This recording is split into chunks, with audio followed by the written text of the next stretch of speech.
and an ongoing series. These are 3 reports. There will be another one finished this month and the 5th one sometime later this year, exploring biofuels and sustainability in language written to be accessible to non-scientists. We have a series of these. The first one is about land use and biodiversity issues. The second one is about looking at forests as a source of biofuels materials. Third one on grasslands and rangelands. The fourth one, which is due out as soon as we can finish the layout, literally, will explore biogeochemistry and water issues related to biofuels.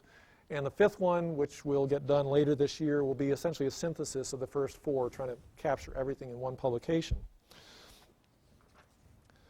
A lot of other outcomes came out of this project. A number of presentations. My colleague Rich Puyat spoke at the Department of Energy holds an annual meeting called Biomass, whatever the year is, every year in Washington. We had a presentation there. We also just recently at the 2010 meeting, which was last week, used that meeting as an opportunity to distribute a lot of these reports we've been generating.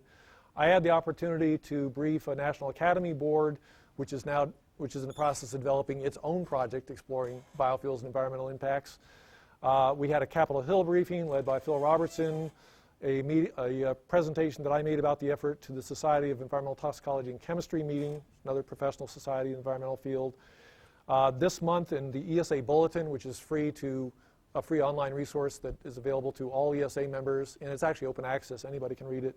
There'll be a report out of that workshop I mentioned, and there are several papers that are in review for publication in ESA's journal, Ecological Applications. I want to talk a little bit about the links of this process to the policy process and how we at least have attempted to have some impact on policy. National Council on Science and the Environment, which is